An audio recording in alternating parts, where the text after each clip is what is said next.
आते हैं जो नींबू की खेती करके दूसरे किसानों के प्रेरणा के स्रोत बन चुके। उत्तर प्रदेश के रायबरेली जिले के किसान आनंद मिश्रा जो कि नींबू की खेती करते हैं और अच्छा मुनाफा भी कमाते हैं। आनंद मिश्रा दूसरे किसानों को प्रशिक्षण भी देते हैं ताकि दूसरे किसान भी अपनी आय बढ़ा सके। पेश है खास रिपोर्ट। खेती आधुनिकता मांग रही है, खेती जैविक खाद मांग रही है, खेती किसानों की जागरूकता मांग रही है। किसानों की आय बढ़ाने में किसान की जागरूकता सबसे अहम है। जो किसान जितना सजग वो इतना ही सफल। ये है उत्तर प्रदेश के रायबरेली जिले के सफल किसान आनंद मिश्रा। आनंद नींबू की खेती करें जिसकी वजह से ये दूसरे किसानों से अलग है, क्योंकि ज्यादातर यहाँ के किसान धान या गेहूं की ही खेती करते हैं जिसमें लागत अधिक और मुनाफा कम होता है। खेत की तैयारी करें, उसमें ढैंचा उड़द मूंग बो दे और वो जब 2 से 3 फीट का हो जाए तो रोटावेटर से उसकी कटिंग करके मिट्टी में मिला दे जिससे उसका पीएच मान संतुलित रहता है। इसके बाद कंपोस्ट खाद यूज करें, जैविक खाद उसमें डालें। खेत की पूरी तरह से तैयारी हो जाने के बाद जून महीने में हम लोग थाई वैरायटी सीडलेस लेमन की नर्सरी तैयार करते हैं। अच्छी किस्म की है जिसमें किसानों को अच्छी आमदनी हो सकती है। उसके नर्सरी के पौधे तैयार करा के देते हैं।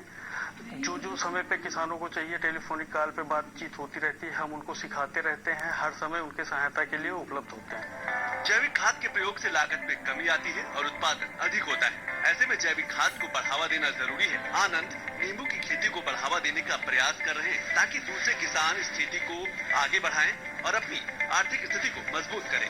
हमें कृषि विभाग से, सरकार से कोई सहायता वित्तीय रूप से नहीं मिली है, बल्कि जब भी वो हमारे यहाँ आते हैं हमें जरूरत होती है, हमारी बाग को देखने आते हैं कैसे जैविक खाद यूज करना है, कैसे कटिंग सेटिंग करना है, मौसम के बारे में हमको बताते रहते हैं। दिशा निर्देश हर समय उनका मिलता रहता है। जब भी हम उनसे चाहते हैं हमको उनसे संपर्क में रहते हैं।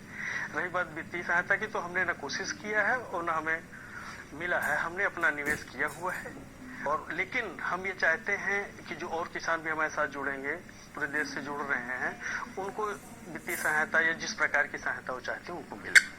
नींबू की खेती किसानों को आकर्षित कर रही है। किसान को नींबू की सही कीमत मिले, इसके लिए जरूरी है कि किसान को मंडी बाजार की व्यवस्था हो ताकि उनकी उत्पादित फसल को सही कीमत मिल सके और किसानों की आर्थिक स्तर भी सुधर सके। जो कीमत है इसकी, वो मुख्य फसल हमारी अप्रैल मई जून जुलाई गर्मी के सीजन में रहती है। उस समय इसका रेट 100 रुपए से 120 रुपए प्रति किलो होता है। हमारे यहाँ से फसल अभी जितनी हो रही है व्यापारी ले जा रहा है और बिक जा रही है, लेकिन हम सरकार से ये अपेक्षा करते हैं जब बहुत सारे किसान साथ में जुड़ेंगे, हमारी फसल कई लाखों में होने वाली है, तो उसके लिए कुछ मंडी बनाया जाए। रायबरेली के आसपास हर जिले में फलों की खरीदारी के लिए जैसे गल्ला मंडी होती है, तो किसानों के लिए बहुत अच्छा हो जाएगा। आनंद का कहना है कि अगर सरकार और कृषि विभाग से मदद मिल जाए तो बाकी किसानों को बड़ी राहत होगी। इन किसानों के पास संसाधनों की कमी रहती है। ऐसे में कृषि विभाग वित्तीय मदद कर दे तो किसान आधुनिक खेती की तरफ आगे बढ़ सकते हैं। पारंपरिक जो खेती है वो पीढ़ियों से होती चली आती है, तो वो खेती करना हमारे लिए आसान है। सभी वही करते आए हैं तो वो बहुत इजी हो गया। तो परंपरा से हटके जब कोई नई खेती, नई टेक्नोलॉजी का इस्तेमाल हम लोग करने की सोचते हैं तो उसमें जो है ढेर सारी दिक्कतें आती हैं। संसाधनों का अभाव होता है, प्रशिक्षण नहीं मिल पाते हैं, जिससे कि हम पारंपरिक खेती से हटके कुछ नया नहीं कर पाते हैं। तो इस क्षेत्र में हमारे आनंद जी ने ये बागवानी नींबू की खेती तैयार की है, जिसे देख के हम लोग सीखने का प्रयास कर रहे हैं और मैं भी प्रयास कर रहा हूँ कि बागवानी की जाए, जिससे कि हम लोगों की इस क्षेत्र के किसानों की आय बढ़ सके और उनका लाइफ स्टैंडर्ड जो है, जीवन जो है बेहतर हो सके। ये वो क्षेत्र है जहाँ गेहूं, धान और गन्ना की खेती पर किसान निर्भर रहता है, पर नींबू या सब्जी की खेती करने वाले किसान बहुत कम है। ऐसे में आनंद मिश्रा दूसरे किसानों के लिए प्रेरणा के स्रोत है। दिल्ली से संतोष चौधरी की रिपोर्ट, डीडी न्यूज।